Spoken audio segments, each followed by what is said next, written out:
মহারাজ ভগবানকে দেখতে পাবো? না মহারাজ, সত্যি কথা বলছি, মানে এই যে এত ক্রিয়া করে কিছু মানে মনে হয় যে হ্যাঁ আছেন তিনি, তাকে দেখতে পাবো, কিন্তু সত্যি কি দেখতে পাবো? তাহলে যদি দেখতেই পাই তাহলে আমাকে কত দূর যেতে হবে, আমাকে কি করতে হবে?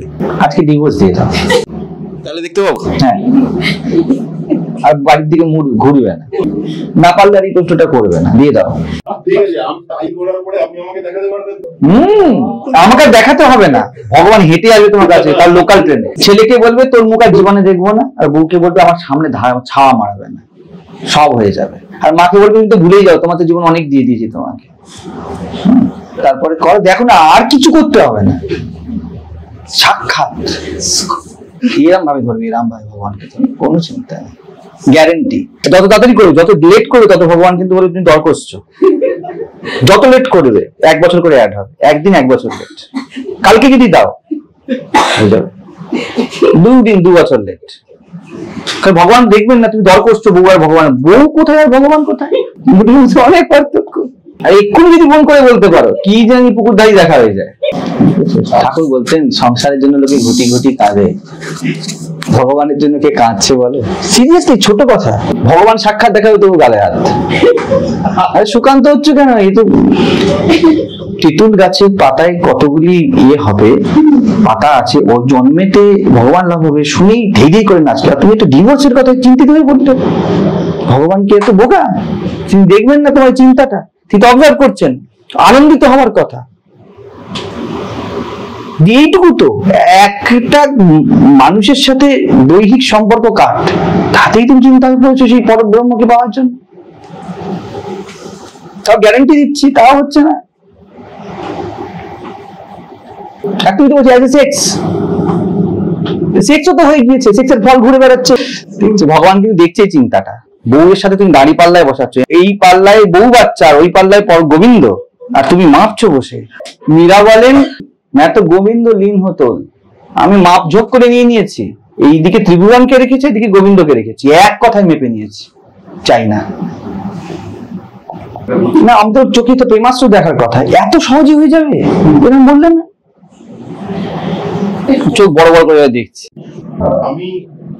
আমি আমার লাইফে অনেক আমি অনুভব করছি, মানে তিনি সমস্ত কিছু পরিচালনা করছে, সমস্ত মানে আমার সুখ দুঃখ যাই হোক, মানে আমার খারাপটা সেটাও ভালো, আমার সবকিছু তার মানে সে মানে সবকিছু কন্ট্রোল করছে। তাহলে সে আছে কোথায়, মানে তার রূপটা আমি সেটাই। ওই যে রাত্রিবেলা যেটা দেখো পাশে শুয়ে, ওটাই রূপ। এখন সকালবেলা যারা চাঁদ মুখ দেখিয়ে থাকে স্কুল ছাড়, ওটাই রূপ। আর কি রূপ? এসব কথা চলে না, অন্তত জ্ঞানপীঠের ভূমিতে চলে না, বুঝলে তো? তুমি যখন নিজেকে মাপবে তার আগে তোমাকে আমি ছাওয়ান মেপে নিয়েছি। এই জায়গাটা বসার আগে নিজেকে ঘষেছি অনেক, সেই জন্য আমাকে বলতে হবে না যে কি কতটা দাম দিতে পারবে, কিছু পারবে না। যেদিন তুমি দাম দিতে রাজি হবে যেন, সেদিন আমারও দরকার পড়বে না।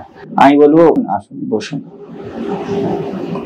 তার কাছে তো কোনো কিছু নেই, কিন্তু তিনি করা তস্য করা আপন গন্ডা বুঝলো। এই যে কথা বলে তিনি পরিচালনা করছেন, তিনি আছে, চাকরিটা চলে যাক তারপরে কথাটা বলো, দেখবো তোমার বুকে কত ধক আছে। চাকরি চলে যাক, বউ চলে যাক, আর ছেলে চলে যাক, তখন বলো এই কথাটা, তিনি পরিচালনা করছেন, আস্তে আস্তে বলো। ধক নেই আমাদের, কারণ নেই, তোমার না। আমি ওই জন্য বারবার নিজের ক্ষেত্রে এই কথাটা বলে থাকি, আশ্রম দিয়েছেন, আপনাদের দিয়েছেন, এর থেকেও অনেক বড় কথা আমাকে নিশ্চিন্ততা দিয়েছেন, যেগুলি আমার চাই না প্রভু, তুমি দিয়েছো, আমি অবশ্যই এর সম্মান করছি। আমার মতো ছোটখাটো জিনিস নিয়ে এত কেউ কিট করে না, কারণ প্রভু দিয়েছেন, আমি তো চাইনি। আমি কল্পনাও করে নিয়ে যে জিনিসগুলি হবে, যে সম্পা এসে আমার সামনে বসে আমার সাথে দুটো কথা বলবে, আমি তো নিজেকে যোগ্যই মনে করি না। উনি যে বলিয়ে নিচ্ছেন, এই যে আমি নাই সূর্য নাই জ্যোতি বললাম, আমি জানি না আমি কিভাবে বললাম। আমার তো প্রত্যেক মুহূর্তে আমাকে বলছে ধন্য হন, কৃতকৃত্য হন, বললেই মুখে হয়ে যাবে, পরিচালনা করছে।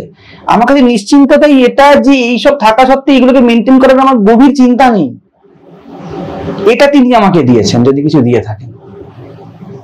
এটা আমাকে গিফট দিয়েছেন, এই ক্যামেরা গিফট দেননি, আমি ক্যামেরা সামলাবো।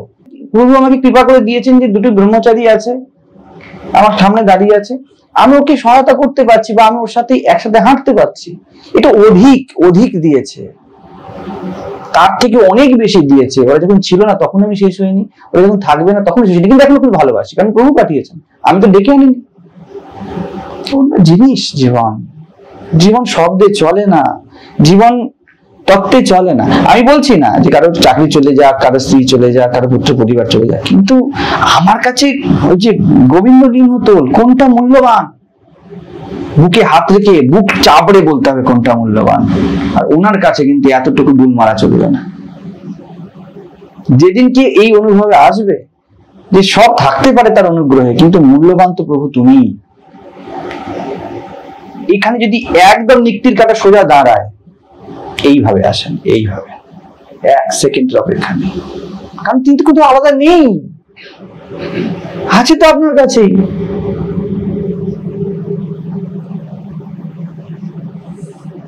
পুরো শরীর কম্বলে ঢাকা, কোথায় নতুন শরীর পাবেন? ঢেকে রেখেছেন এটা ওটা দিয়ে নিজেকে, তো হবে এরকম।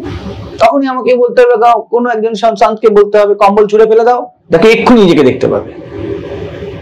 কম্বলের নাম স্ত্রী, কম্বলের নাম পুত্র, কম্বলের নাম কমফোর্ট, কম্বলের নাম নিজের ভবিষ্যতের চিন্তা। নিশ্চিন্ত থাকুন, আপনার দেহ আছে যখন কোনো না কোনো কিছু নিয়ে ঢাকতে পারবেনি, কিন্তু আমরা ঢাকার প্রতি এত অবসেসড যে কম্বল কি ঢাকা দিয়ে নিজেকে খুঁজছি, আমার হাত কই, আমার পা কই, সব আছে। এই হলো ব্যাপার। তখন শব্দ করে বলতে হয় আমাকে, কম্বলের সাথে ডিভোর্স করুন, দেখুন কেমন ভাবে তাকে পেয়ে যান। কোথায় পাবেন? আছেই, অনুভবে নেই। অনুভবে তো কম্বলই করছে, নিজের হাতকে ছুঁয়ে দেখিনি, কম্বলের নরম নরম ছুঁয়ে দেখেছি, তাই মনে হচ্ছে আমার কাছে শুধু এটাই আছে। আর সব কম্বল তো একদিন নষ্ট হয়, তাই আছে ভিতরে ভয়, ছেড়ে দিলে কি হবে? আরে কোনো হাতই কম্বল গুলোকে সেলাই করেছিল, হাত যদি আছে নতুন কম্বল হবে। প্রভু হাত দিয়ে নিশ্চিন্ততা দিয়েছে, কম্বল দিয়ে নয়। কম্বল যায়, সব কম্বল যায়, কোনো কম্বল শেষ হতে থাকে না। ছোটবেলায় যে কম্বলের সূচনা আছে, হাত যখন আছে আবার নতুন হবে।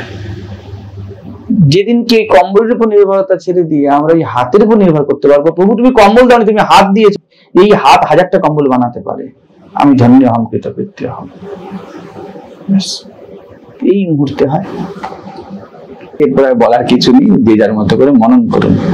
জ্ঞানপীঠ মননের জায়গা, মানে কিছু দরকার নেই। বারবার বলছি, কি 6 ফুট রাস্তা নেই ঠিক মতো, কি আসবে না এখানে, কি আছে? 2 দিন বা 4 দিন ঘর হয়ে যাবে, এটাই আছে।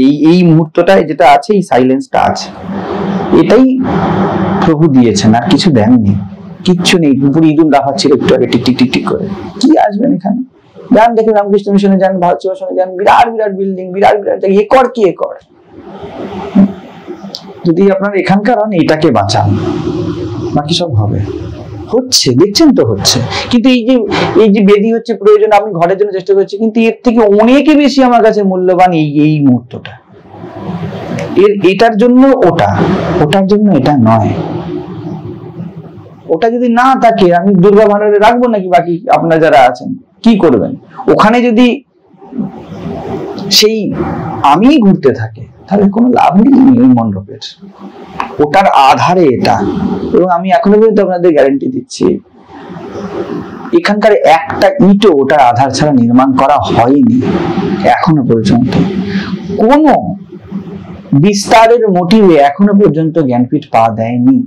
জ্ঞানপীঠ তার প্রজ্ঞার সাথে চলেছে, বাকিটা ঘটেছে, ঘটছে,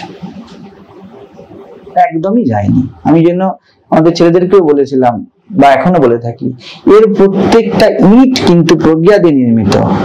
এই কোনো ইট কাউকে অর্ঘ্য দিয়ে, কাউকে ভবিষ্যতের স্বপ্ন দেখিয়ে, কাউকে স্বর্গের লোভ দেখিয়ে গঠন করা হয়নি। এই যে নীরবতা, এই নীরবতা দিয়ে গঠন হয়েছে।